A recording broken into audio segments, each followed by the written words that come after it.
Welcome back to another episode of the Pursuit of Progress podcast. Really excited, guys. Today I've got a friend that I can see us getting to become a lot better friends in the future, a lot of stuff in common. He's a fellow friend from up in the mountains. His name's Jon, and we're connected through a group of realtors here in Colorado and throughout the entire country, actually called Legit Agents. That's how we originally came into touch with each other, but he's got some really cool creative ways that he's using social media, and I love his just overall take on life, just how he balances his personal life with his family and also with work. So really excited to have Jon on the show today. What's up, Jon? Appreciate you. What's up, man? Stoked to be here. What's going on? Yeah. So tell the audience just a little bit about yourself. Absolutely. Yeah, I'd love to. So without just giving my full story from A to Z, growing up, I was super passionate about military and just doing something that was badass in this world. So I always wanted to be a SEAL. I went into SEAL training. It was crazy, awesome. Didn't end up making it, long story short. And so just kind of without going step by step, really had that passion. And I was like, I still got to do something epic. So I've been into a lot of different sports, from swimming to jiu-jitsu to powerlifting, different kind of stuff, many different sports, and finally got into real estate, realized, hey, this is where I could the ceilings, there's no ceiling. You can do whatever you want. You could do it for many different ways. Got a family, got 2 little kids, just love life. I live in an awesome mountain town here in Durango, and just kind of really enjoying what I'm doing and just kind of try to craft my business to where I can be outdoors, enjoy life, and don't have to be behind a desk all day. And so that's kind of where I'm at now. And just pretty stoked with life. Definitely gonna have to come back to the Navy SEAL stuff. I had no idea about that. I'm really excited to talk to you a little bit about that. Tell us a little bit more, though, before we go down that path, just about Durango. Are you from Colorado? Are you a Durango guy for a long period of time, or did you move there recently? Good question. So we moved here fairly recently, about 4 years ago. Grew up south of Albuquerque, and then went into the military from there when I was 18 or so. Cool. Lived in California for a while. Yeah. What made you specifically interested in Durango? Yeah. So I think, excuse me. So I think a lot of it was really wanted to be somewhere where I could fish. Grew up fly fishing since I was 2. Just love the outdoors in general. Love fishing. And I think that was the main thing. And not wanting to be just in the same environment where it takes you 4 or 5 hours to get to some fishing is kind of one of the big reasons. Okay. I fly fished quite a bit in the Roaring Fork Valley. I'm trying to think of what are the most famous fishing waters over in your neck of the woods. Is it Pagosa or no? That area has some great fishing for sure. The San Juan River is really what puts us on the map. That area is world-renowned fly fishing. There's guys coming from all over the world to fish there. And then we've got the Animas River running right through town. So you've got great fishing right in town. You've got a lot of great alpine lakes, higher elevation, 10,000 feet. And then a lot of tributaries and streams running into those lakes as well. That's some killer fishing too. A lot of backcountry stuff. That's awesome. Yeah. That's awesome. I would love to get into the backpacking fly fishing type trips where you're going for a couple nights, just carrying everything with you. And that would be definitely a bucket list item. I've never done that before. Heck yeah. It's awesome. I've done it just a couple times. We've done some horseback stuff too, and that was phenomenal. Different way to do it. Well, I love your comment about kind of like a life by strategy where you saw real estate as an opportunity to have a career path without any ceilings, and also being able to kind of make it your own as far as fitting within your family's dynamic and what you're passionate about, which I think is really, really cool. When you kind of first took the leap and got into that, did you feel like with a town like Durango that is it's a small mountain town, I'm sure people are very tight knit there. There's probably a few agents that do the majority of the business. Was that a challenge getting into a market that's a little bit more of a small town type dynamic? So I'll answer it a few different ways. Like, I think it's one of those things where maybe you're too dumb, too ignorant, whatever the right thing is to say, that you just don't know. It's like you don't know that you can't do it. And it's like definitely a very good thing in a way. So I came from Albuquerque and I was doing really, really well. I mean, for for where I came from. Like I was doing well. I think I was in my, was it third year of real estate, moving from Albuquerque, and we got our business to the point where I connected with a business partner about a year before I moved here, maybe a little more than a year before I moved here, and I'll give you the tidbits, and we can always dive into this, but we transitioned our business to where it was 100% cold calling. Didn't have to knock on a door, didn't have to go to a listing presentation. We did 74 closed listings in 2021, all through cold calling, never walking in a door or meeting a seller. And so we would send them the paperwork, they'd sign, we'd get it sold. And so I was fired up. I knew that I had a way where I didn't need to be in Albuquerque anymore. And so we really weren't selling much in Durango. And I still was like, I don't care. I could sell in Durango if I needed to. Like, but we've got this system where we're licensed in a bunch of different states. And so going from that, it's just like I felt like, no, we're good to go. Stuff transitioned, market shifted, and we, without diving too much into it, I transitioned into doing a lot more with YouTube as well as still doing cold calling, a combination of both. So I felt like I could do it.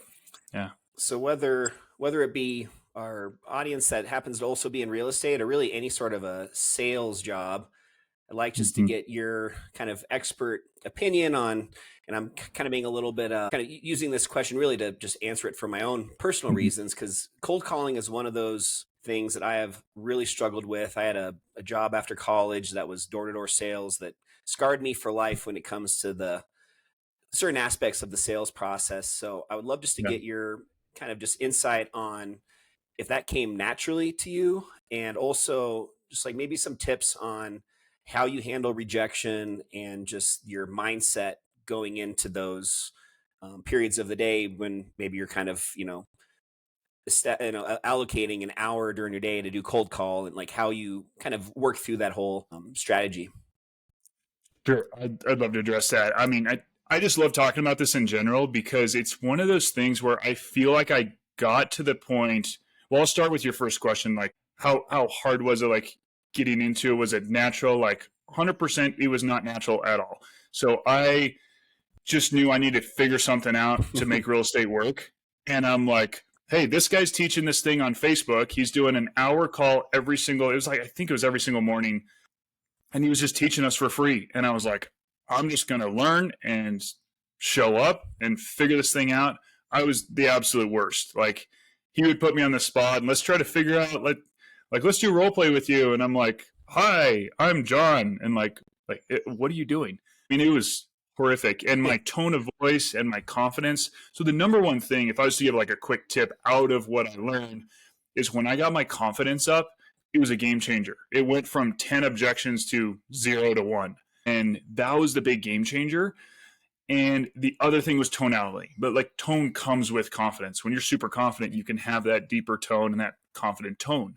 But I would just show up and show up and show up. And then he did what he called a boiler room boot camp. I drove from New Mexico out to California, showed up, and I just said, I'm here. I'm gonna do it. And it was so cool. It was one of these things where he heard me on the phone. He heard me trying to give my pitch, and he said, stop, get off the phone. You're going to go down to the bathroom and you're going to yell your lines because your confidence is so horrific and you got to get your voice up. And he said, you're going to yell them. I better hear you from here upstairs. And I did it for like 30 minutes. I went back up there and he's like, I was yelling it. And he goes, no, that's normal. That's the normal voice. And I'm like, oh gosh, okay. Like, I'll do it. So I think I'm yelling in this room and I'm not. And it's just, and I just stuck with it. I think I set 20 appointments, went home, got several listings, and just kept rolling from there. So to me, like the lesson from it is, again, if you can stick with anything, like you can do cold calling. As crazy as cold calling seems, like anybody can kill it with cold calling, 100%. So speaking from a consumer standpoint, my phone nowadays, I don't know if I leaked my phone number out to certain places, maybe since it's connected to my Google My Business, I don't know where, but I mean, I get so many calls now that are potential spam. I'm sure you're getting, when you're calling people, it's probably showing up that same way, right? Sometimes. So there is ways to tweak your numbers, and we've got 10 different numbers, and so we'll go back and forth and use different numbers. We'll test our numbers, call each other, and see if it shows up as spam, and then delete it and do a new number. The companies, so we'll use Follow Up Boss. They do a good job at making sure that that doesn't happen. So that's really what's amazing is if you're working with a company, they can really help you with that. Is the quick answer. The other thing I will say is even if it comes through as spam, it's all about those first 3 seconds, first 3 to 5 seconds, and how you can hook them. So a lot of the times, let's say we're calling FSBOs. I'm saying, hey, this is John. It's the shortest intro I can possibly create without not saying my name and who I am. Hey, this is John over at HomeSmart. Just wondering if your home is still for sale, right? It's something as short as humanly possible. Yes. They say yes. We get into it. And we go from there, and everything is crafted. Like, this isn't just Mr. Confident and I'm just going to plow through and figure this out. It's every line is crafted to where we're building rapport. It's all about rapport, and we're still answering questions that we need to know, and we're getting motivation. It's rapport, motivation. If we know there's no motivation, I'm just off the phone. Like, there's a lot of people that are not buyers. It's the whole, you've probably seen like Wolf of Wall Street. It's like the whole sell me this pen. It's like, no, if you don't need a pen, I'm not going to sell you the pen. So that's kind of the long answer of, it's a spam number. I'm like, hey, I'm still going to get through the call or give it a shot. And then one last question before we move on to this from this topic. So, yeah, since this is definitely a law of numbers, or you have to have volume in order to, I don't know what the recent stats are. It's like, if you get 1 out of 100 to actually schedule an appointment, that's considered a win. Some crazy. It's close to that. That's about right. So, and let's just say you have an hour a day, or is an hour long enough? Like, how much time do you allocate when you're doing this? All depends on skill. Like, now I'll do closer to an hour and I'll have a pretty good day. But no, I was doing 6 hours a day, roughly. Wow. Well, that's how you get your reps in. So you get your reps in. Yeah, I was usually 200 to 300 dials, like 200 kind of minimum per day. So again, it's all about reps. Like, if you're new at this, like an hour a day, you're never gonna get anywhere unless you're just badass confident already, which is another deal. Like, if you are badass confident and you just need to apply that to cold calling, you might do okay with 1 to 2 hours a day. But I'd say you still need to front load that and really get the reps in, and then you can drop down, even if it's a month. Yeah, for sure. I had a company reach out to me and kind of pitch me on their product maybe 2 months ago. That was an AI version of cold calling, basically, where, they learn over a period of time just exactly what you're trying to, get across in your messaging and your script and all that stuff. And, eventually gets to the point where it's just this AI bot that's making the calls and setting these appointments for you. And I was impressed. It still wasn't quite there. There still seemed like there was just this little bit of like too long of a pause between like when I would answer the question versus when they would respond. It just didn't feel totally natural. But you got to think that's going to be at some point perfected, and eventually it'll be. Eventually, I think it'll crush. But yeah, exactly. My opinion is right now, too long of a pause, you're toast. They hang up. Yeah, for sure. Well, let's talk a little bit more about real estate, and then I want to just kind of circle back to some of this Navy SEAL stuff, just because I think that's super cool and really interesting. So with Durango, obviously the median price of a home up there is a lot more than Denver or other more metropolitan cities. What is it up in your part of the country? We're actually closer to 750 in town Durango. As you get into the mountain area, we're 2.15, the resort area. So it varies. You mentioned when we were just chatting, I think it was a week or so ago, about having the opportunity to tour some, really cool homes. And I know from when I was living up in Aspen doing the same thing, just seeing these, 15, 20, 25, $30 million homes that are just, such a cool experience to, as a realtor, be able to, go in and see these homes room to room and just, kind of see what that top tier of real estate looks like. Absolutely. Share a little bit about that with us. I know that you said recently you went into like $20-some million house. Definitely. Yeah. Happy to share. So, and I'll share this and not just make it a story, but how you can apply it if you're in real estate. because what I was able to do was, I'll just start by like how I was able to even see this thing. Because most agents, you can't just call up the listing agent and go look at this. They're like, no, it costs $6,000 to clean the windows. Like, I'm not letting you see it unless it's clean, and you better have a reason to go see it. So I was able to build a relationship with this agent. We have shown some of his other listings that were 1 to 2 million type of range. And he saw that I have a YouTube channel where I've got close to 1,000 subscribers, and I get a lot of people that are moving here from out of area. And he saw that I have the potential to market this thing for him. So he said, yeah, come check it out and shoot a video on it. And he, I mentioned it to him, but not really asking for it. And he said, no, go for it. I want you to bring me a buyer. We get this thing sold. So that's what was phenomenal, is if you have the marketing ability and can show that, you might have that in to be able to see these properties. And who knows what kind of opportunity that could bring. So I did that with 2 of his listings. One was at 6.25 million, 75 acres. What's so phenomenal about both these is they both back up to National Forest. So it's just, that alone is pretty unique and tough to buy. Where it's still within 15 minutes of downtown Durango. Again, 75 acres on fairly usable land where you got pasture, where you can run horses on. You've got a guest house where they're making like $25,000 a year off of Airbnb alone. And then the barn below it, the home is custom built by the owner himself. Like, he was the general contractor, brought people in, and just did it all on his own. So it's just insanely detailed. And what's crazy about this home is, like, you'll never be able to find it for that price because the owner built it. Like, if a builder built it, it would have cost so much more. So it's so unique in that it's so close to town. But then this other one that was 20 million. So it's got a campground with RV hookups on the property with the river running right by it. I mean, it, like, hard to understand. On 175 acres, again, that backs up to 1.8 million acres of national forest with crazy cool trails that are right down the road from the home, like 3 minutes down the road from the home. Pool, 12-seat movie theater.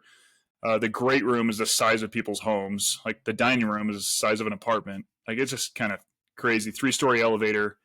4 ovens, 2 dishwashers. Like, it's really made for, like, you get a church out here, you get a group out here or something, and use it. That's awesome. So it was a lot of fun. Yeah. One of the statistics up in Aspen that I used to always get a kick out of is, in the actual city of Aspen, the average amount of time that people use their second, third, fourth homes, people that own property in the city of Aspen, the average amount of time they lived in their homes was 2 weeks a year. So you think about these, 15, 20, some of them are, there's $100 million listing that one of my friends has up there right now. But just thinking about, just again, these crazy properties, and just 99% of the time, nobody's even enjoying them. And other than probably the full-time caretaker that also lives there and has a really good setup. Good living. Yeah, for sure. Yeah. No, it's good. Yeah. So I mean, it's just from a real estate side of things, like how does somebody like yourself, that's, you're obviously improving every year, you're growing, your business is expanding, you're getting more and more clients, this and that. How do you get from, selling these $1 to $2 million homes to getting a $20 million listing? Do you think that happens just over kind of your reputation that you've built over a long period of time? Or do you think there's other ways that, like, somebody like you that maybe doesn't have the 20 years of experience in Durango can still, land those type of listings? Can do it? Yes, I 100% think so. And so for clarity for everyone out there, I don't personally have these listings. I made the connection with the listing agent, so we're working together on this. But to answer your question, like, 100%. So when he talked to me about how he got these listings, like, it is a game of who you know in that sense, but it's also the ability to relate and also just show that you're professional. Like, you don't need to have more sales than the next person. You don't need to have more reviews. You don't need to have more all of this, but you still need to be very, very good at what you do. So if you're continually learning, if you're continually working on your marketing, I think something that will continue to help me and has helped me is just the YouTube channel. And something I'm doing is, walking around town, showing areas, showing neighborhoods, and that kind of thing. Having 20 hours worth of content on my channel talking about riverfront properties, talking about what this owner is selling. So like if I have videos marketing that on a very high level, and high level just meaning it's so basic to where you can print off a sheet of all the info about that area, meaning you're 12 minutes to this trail, you're 5 minutes to town, you're like, it's basic, but it's putting in the work. So I think that has helped me a lot. It's like you can come into a new town, do that, and do pretty well. And it could be on social media, but I think that long form content really shows somebody how well you know your stuff and how passionate you are for that area and just the area. That's the calls that I get a lot is it looks like you know the area, we want to work with you. And so I think that's it. So with YouTube, for our audience, some people have probably already heard from past episodes me talk a little bit about that because I'm also in an earlier phase of building out a YouTube channel. These YouTube channels are really targeting people that are relocating, moving to an area, and Jon and his channel and mine on my channel are, providing all this value to viewers to learn everything they can about wherever that city or places that we're living and trying to do business in. With a place like Durango, I am imagining, are there other YouTube channels out there? It's probably not nearly as competitive as Denver, right? Yeah, there's nothing. Are your viewers and your subscribers on your channel still as most other channels in the bigger cities where they are all people that are out of state finding you from searching, moving to Durango, or are you just organically getting a lot of Durango people that are finding your channel? No, that's a good question. So, I mean, there's been a couple Durango people that have called me, but that's pretty much about it. It's been everybody out of area. I actually get a lot of people from Denver. I'm calling, but Denver, Houston, Dallas, Phoenix, those are kind of the main areas. Utah a little bit. Few areas on the East Coast, but that's most of it. Yeah. Well, I can tell that your channel is and will continue to be successful just from your background with sports and Navy SEAL training, all that stuff. Just from, I think the biggest attribute you can have if you're doing something like this is just that consistency. Yeah. And I'm imagining you're really good at that part of it, just the practitioner side of just, every week you're releasing at least one, if not two video, you're very diligent about that side of it. It's 100% the key. Yeah. And just to elaborate on that, like that is the secret. Like when people say there's no secrets, like, yeah, that's not a secret, but people don't understand how important it is. They undervalue consistency. Like it is so critical. And I've learned that through just what I've done, like through cold calling. I was so focused on cold calling and the consistency in that. Like I've had people I follow up with for a year and then we sell $1 million house just from a cold call. And so it's the same thing with YouTube. You got to stay consistent and you can't get sidetracked. Like you do YouTube for 3 months and then you do something else for 3, like YouTube's gone and that other thing's gone. Like it's, if you jump back to something else, it's just the way it is. With a task like YouTube, obviously you've got multiple things that are going on. You got to prepare and plan out whatever it is, the content that you're going to film for that week. You've got, to actually go out in the field and film it. You've got potentially some editing or post-production work through an editor or however you're doing that side of it. But are you keeping yourself accountable and consistent and on track through just time blocking throughout the week, certain times on Monday, Tuesday, certain times throughout the week that those are like your non-negotiable? This is what I'm working on during these little periods of time. Or how are you staying consistent? Yeah. So I wish it's a little of both. I wish I could say I'm perfect and I'm not, but I think the key is like, it is the non-negotiable. 100%. That's the key for me is non-negotiable is the video gets done. It gets to the editor by Wednesday at the very latest. And so my goal is Monday I'm shooting, but I allow myself some leeway because what happens is usually you shoot and either you have a client call you and you got to help them or whatever happens, but you start shooting Monday. And then some of the time it's either the wind picks up, which my goal is to always shoot outside. No buts about it. It's just always outside, even if it's 12 degrees out. I'm doing it because I think it helps. And then, either something happens or there's other B-roll that I want to shoot, other drone footage I want to get. It's like yesterday I was shooting more drone footage and then I'm getting to the editor right now. So it's like that stuff happens. But if you get ahead of schedule, you're fine anyway. So I think it's leaving that leeway. But to answer your question, like the main thing is you've got that non-negotiable in your life. And that's how stuff gets done is like, It's got to happen. If I got to just move stuff around, it's getting done. So that's kind of the key. The only thing I'll add on my end personally on that topic is Yeah. I finally learned the value of having at least one, if not a couple episodes completed and in front of me already in the pipeline to be released, where you're Mm, not in this position every single week where if your kid gets sick or, you got some emergency with a client, something comes up and you just, don't do what you need to do, then you're totally up mm, against a wall. And just the quality of what you're putting out there suffers because you're rushed, you haven't planned accordingly. it totally is. Yeah. Couldn't agree more. Well, let's just talk a little bit more about real estate, and then I want to talk about the Navy SEALs. So you Yeah. said you're married, you got two boys. You said, He was. Yep. yeah. So you got a pretty full household outside of your Yeah. career. Yeah. Is your wife also working, or is she a stay-at-home mom? What is she doing? Yeah. Just stay at home mom. Yeah. Awesome, man. That's great. Yeah. I love that. Yeah. It's awesome. So as far as like work-life balance, are you also using kind of that same consistency we were talking about with YouTube and just other parts of your business? Are you doing the similar kind of mindset with your personal life, with your family and your wife, just kind of having those times throughout the week kind of set aside where you're not slipping and suffering on that part of everything? Yeah. So I think it's fairly similar. And again, I'm trying to get better at this. I think a big thing that I'm doing better in, let's call it the last 6 months, has just been putting in the calendar. It's not necessarily always in the calendar that we're going to church on Sunday, but that's happening regardless. It's just that's what we do, period. Mm-hmm.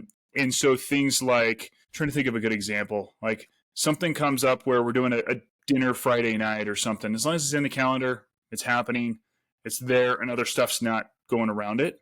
I don't feel like I'm at that point where I need to put in family time on the calendar after 5 p.m. It's just if somebody calls me and they need to do something at 6, it's like, sorry, I can do it tomorrow. So it's kind of going back to those non-negotiables. To me, it's pretty much non-negotiable. Like I'm not always home exactly at 5, but 5 to 5:30, it's pretty much non-negotiable that's what's happening. It's family time. Yeah. Have you felt like the busier that you've become over the last couple years with both your career and personal life, in order to even like have time to go fly fishing, as an example, it just is requiring every other thing you're doing, every other hour of the day, to be so much more productive Yep. and just Yep. effective with your time that you have, Mm-hmm. in order to squeeze more out of everything and get the most out of every day. Absolutely. Yeah. So I think the way I've looked at it, for one, which this isn't the best way to look at it, is like I'm just getting up earlier, which is not great. Like I'm going to the gym at getting up at 5:25 to be at the gym at 6, and then from the gym, shower, and then just start working at 7:15, 7:30. Like that's helped. Granted, if you're not getting the sleep, like it is really important. Like I don't care what you say, like it's important that you're getting 7+ hours of sleep, in my opinion. So yes, it what it does too is it a little bit of puts your back up against the wall and makes you get that stuff done, gets that video done, get it out to the editor, whatever it might be, get those calls done so that you can go fishing. And then making fishing or whatever it is, making that important. Because if you just you just work and you never do what you want to do. Yeah. That's what I've been struggling with, just putting some of the fun social life, or just other fun things in life, just putting those always on the back burner. And then a lot of that stuff never happens because you get so consumed with everything else going on. That's so important. I agree with you. That's a mental health thing, and you definitely have to be in a mindset and a healthy place in your life through doing these things that make you enjoy life. If you don't, then you're just going to burn yourself, run yourself ragged. Right. Yeah, absolutely. All right, let's talk about Navy SEALs. I did not know that about you at all, and I think that is super, super cool. If you have a background with your family in military, you said, is that? Yeah. So my dad was in the Navy, but he was public health service. So essentially, he was a pharmacist clinician. He had a smoking cessation where he helped people stop smoking. He was a specialist essentially, and so I just saw him with the uniform on all the time. But aside from that, I always wanted to be a SEAL since I was like 14. My buddy told me about it, and then I started watching the videos, and I'm like, that's epic. I'm going to do that. So that's just kind of how it transpired. So what's the process for that? I mean, I feel like Navy SEALs I would assume it's like a stepping stone where you have to be doing something else for a period of time and like get to the point where you can even apply for the SEALs. But So like, how does that work? Yeah, so it's not. It should be, in my personal opinion. You should have to do something first, and it used to be that way. You had to go out to sea and be on a ship first, and then in my opinion, you understand how much it sucks first, like being in the Navy, and then you don't want to go back there, so you make it through training. Mm-hmm. Yeah, so I mean, I think that's the deal. Is now it's 50, somewhere around 50 push-ups, 50 sit-ups, your swim, your run, your I think 10 pull-ups. Like everything's strict, everything's perfect, but you knock that out and then you're pretty much good to go. Like as long as you pass the physical and that kind of thing. So it's not rocket science to get in. Do they charge you? I feel like so many people would just, Yeah. want to just do it just to say they did it, and maybe not Oh, even have aspirations to become a SEAL, just to like go through oh, the boot, through the. yeah, yeah. No, it happens. I mean, I don't know if it happens like that, but I mean, yeah, no, it's just, I mean, the attrition is massive. So what's a an average like class size that's going into? I keep wanting to say Hell Week. Hell Week's just part of that. Is there something before Hell Week? Like, did you do Hell Week, or were you doing some stuff leading up to Hell Week? Yeah, so essentially I didn't make it to Hell Week. So I did 2 indocs, which are 3 weeks each, and then there's first phase, which the fourth week you have Hell Week.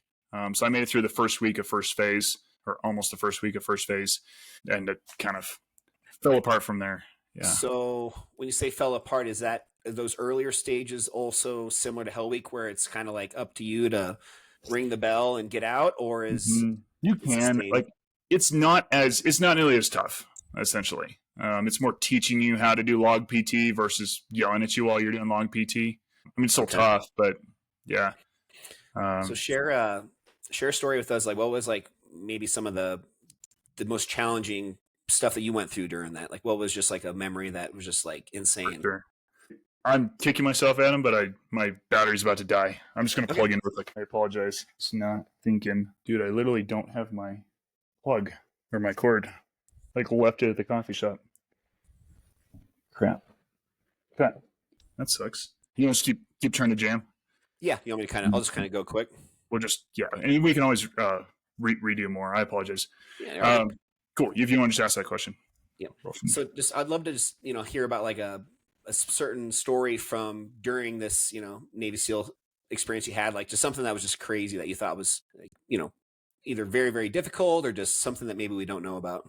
Yeah, absolutely. So I think I'll just kind of tell like honestly why I quit, and like nobody tells that, but it was a ton of fun. I absolutely loved it, and it was going into this thing where I think I just got in my own head and I was thinking ahead of what was going to happen next. So to tell the story, what we were doing is we were doing boats on head where so they have got these big boats. There's 6 of us. We'll put them on our head. We'll put them down. We'll put them on our head. We'll put them down. We'll run with them. We'll sprint. We'll race another boat crew, and then we'll go get in the water, get wet and sandy. Like you'll roll around in the sand, stand up. They'll tell you to go back to your boat.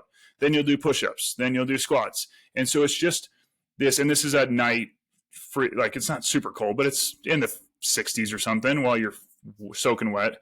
And so it's doing all this stuff while they're essentially trying to get people to quit, like messing with them. You're not just in the water. You're not just doing push-ups. You're doing all this different stuff.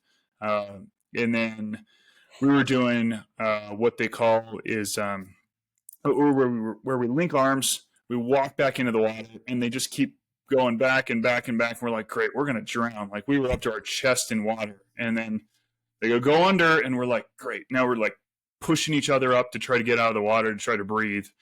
And then you'd have somebody quit, and so when they quit, they unlink arms, and then you're all trying to connect back and try to figure it out. That And sounds so horrible. it's horrible. It's horrible. Like because like just sitting in a bucket of ice is one thing, but like trying to not drown and float out to sea is another thing while you're freezing. So like, and it's dark, and they're trying to make sure we don't die too, because they're trying to push us to the brink of hypothermia and then pull us out, warm us up, and get us back in. So it's just like to me, it wasn't that horrible. Like it was a lot of fun, but like it was fun. It was that type 2 fun. Like you might die, but it's fun. So it was that deal, and I just got in my head, and I knew the next day we were doing boats on head, running for 4 miles with the boats just banging on your neck, and like I just was like, I don't want to do that. And like I still regret it, but at the same time, like it is what it is. And and to elaborate on that, few weeks earlier, I was helping with Hell Week, with the former Hell Week, and I watched them come back from Hell Week with just blood down their face from that same thing. And I'm just like, I don't want to do that. And so that's kind of what happened. I will say real quick, the obstacle course was the most fun thing on planet Earth. Like, it's freaking cool, man. Like, it's a lot of fun. But, What an awesome experience, though, just to, say that you've done that, just have that notch in your belt that you've, gone through that process of trying to be a SEAL. Very few people can say they've done that. So I'm definitely jealous and admire you for that. It's really cool. So I guess one last question before we close things out, I'd like to kind of circle back on, we're talking about, you're a super busy guy with between, your career, trying to scale your business, you've got your 2 kids, your wife, just your passions for fishing and all these other things. Just to really maximize every hour of the day so you're as productive as possible and have the ability to do these other fun things and keep life exciting. Like, what are some maybe strategies or tips you could share with the audience just to, again, just be as focused and just productive as possible with the time that we have? Yeah, no, I appreciate you asking that, because I feel like through time, and it's taken me a while to get to a good spot where I've had, let's call it years, but maybe months, where I just feel like I could look back and say there were hours where they just disappeared by doing something that just wasn't as productive as it should have been. And I've really tried to learn from those moments and say, how can I fix that? So the first thing on my ahas, if you will, that I think I've really learned is, if you're not in a moment of clarity, is the way that I would put it, not even like purpose or fulfillment or you love it, but more just clarity. Like, if I get a call from somebody that wants to learn about some land that's in Podunk, Indiana, and I'm just like, great, I don't even know where to start with this, then it's easy to get distracted and just do something dumb with your time. And you're like buying time, and then you just wasted 2 hours, and then you get to the task. So what I've really learned is, if I can step back, like literally go for a walk, or just step back, and just breathe, don't have your phone on you, or maybe it's do not disturb mode, and you're just taking notes, like brainstorming with yourself, like, okay, what do I actually need to do? Like, what's the one thing that's going to move this forward? Is like, then I can sit back down and just knock it out. And it's like so simple. But it's those times when I just get that task, like, create a YouTube video. Like, what are you talking about? Versus, okay, can we just figure out, like, all I need to do is write 3 things that I'm going to talk about in the video. Got it. I can do that. It's the concept. I'm sure you've seen Brandon Turner. He just did a video on how he broke down. He's like, the one thing that made me productive was 5-minute increments. Like, every task you do really only takes 5 minutes. Meaning, it doesn't mean that a YouTube video takes 5 minutes. It means saying your first point might be 5 minutes, or making your first call might be 5 minutes. It's like, turn into 5 minutes, you're good. And then the next thing would be along the lines of that is create that space and go for that 5-minute walk, 10-minute walk, an hour-long walk. So I got to the point where I would go for an hour-long walk, have my phone on basically do not airplane mode, and have a Trello board up, and I would just take notes of what I'm going to do for my videos coming up. And I got like 30 videos knocked out, and I just do templates, or essentially templates of what I'm going to do, just some notes, and then I come back the next day, do another walk, and I'd fill those in more. And so to me, that was eye-opening, because I was so productive, because nobody's calling me, nobody's doing anything. In an hour, you're not going to, the house isn't going to burn down. You're going to be fine. So I just felt like those 2 things really, really worked, along with sometimes I'll do a timer, like 5-minute timer, going back to that 5-minute concept. And that just, to me, that I don't know, tripled my productivity. And I just wasn't messing around with stuff that I shouldn't be doing. It's distracting. Yeah, I feel like sometimes it's like going overboard with like putting every single little thing in your calendar. But right. I think Ed Milet maybe shared this a long time ago that I read, where like instead of like hour time blocks in his calendar, he would do like 15-minute time blocks, because nothing really takes an hour, kind of to your point, where also when you have an hour, you end up doing a meeting for 45 minutes, and then that other 15 minutes gets wasted, and then you're stuck on your phone scrolling through social media, and then you're only 75% productive instead of 100%. Just like those Sure. little tricks like you're talking about really add up over a period of time. I think that's really good advice. Right, right. Well, and I think it's so easy for that 75% productivity to turn into 50 and then 40 and then 30, and just like you let 2 hours go by, because then that appointment canceled and then it just can fall apart real easily. Again, going back to, if you don't have clarity on the next thing, and then to your point of the 15 minutes, it's not like it's easy to do that thing for 15 minutes. It's not easy for an hour. Yeah. Depending on, what our listeners, viewers, whatever they have going on in their life that they're trying to be more productive at. I know with an experience share with me is I try and, like, when I go on my walks with my dog in the evening, I find like myself just to be in a lot more creative of kind of like a space when I'm outside, just maybe it's just the blood flowing. I don't know what it is about it, but I feel like Get it. those are the times that I have some of my best ideas and can, kind of pull from a different part of my brain than I could Mm-hmm. if I was just, sitting at my desk.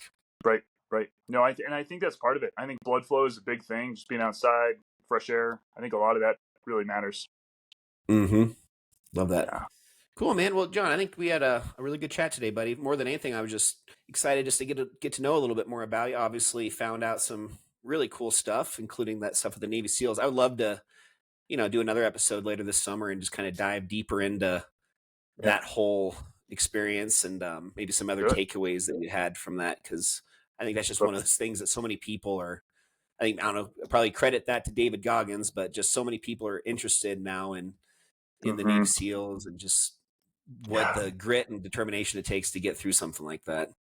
It'd be a fun topic to discuss, because I think there's, like you said, there are so many things that, for one, I learned from it, but I also learned from just preparing for it. So I'd love to talk more. Absolutely. And then for any of my audience that is somewhat of a personal friend or just knows me from being up in the mountains myself, up in the Aspen Valley, over the years, I loved living up there. But one thing that over time kind of started to get at me a little bit was just how just congested it was becoming, and just, being a mountain town, yet still feeling at times like I was living in the city. And I always saw Pagosa Springs, Durango, just that southern part of the state as one of my just top areas that I would love to spend more time in and relocate to even eventually. I think, if anybody else that maybe is a similar mindset as me when it comes to just seeing this part of the state as being an incredible, place to explore and visit, I think John could be a great resource for you guys. Definitely, you could check out his YouTube channel for one, but also just connect with him on social and hopefully get a chance to meet him face to face someday, because I could tell that you have a lot of kind of hidden secret spots in the area over there that I'm sure Definitely could provide a lot of value to people. Absolutely. Yeah, I'm happy to share the secrets if they're not online, right? Yeah. So, heck yeah. So give our audience just a little bit of an update on like how they could find you, like what's the best way to reach out to you. Sure. Yeah, absolutely. So I mean, the best way is check out the channel, check out the YouTube channel, Living in Durango. Got all my stuff on there. That's an easy place to like find where all my stuff is. But Jon Burden Realtor, JonBurden Realtor, on Instagram. That's a great place. Yeah, it's probably the best place to hit me up. Cool, man. Well, John, I appreciate it, man. This was a lot of fun, and you're making me want to pick up the fly fishing rod again and get into that again too. So you got to do it, man. Heck yeah. Well, appreciate it. You guys, don't forget, please reach out to John if you have any interest in the Durango, Pagosa Springs, Telluride, just any of that side of the state, as well as just maybe you're somebody like myself that cringes at the thought of cold calling and some of those aspects of sales. I'm sure that John would love to connect with you guys and share some experiences he has on how he overcame some of those limiting beliefs when it comes to sales. So absolutely. John, again, thanks so much for being on the show today. And you guys, don't forget, share the show with a friend. That's the best way we can help expand our audience and hopefully get this out to more and more people every single week. So every Friday we have new episodes coming out. Make sure you guys stay tuned for next week. And until then, hope you have a great rest of your day.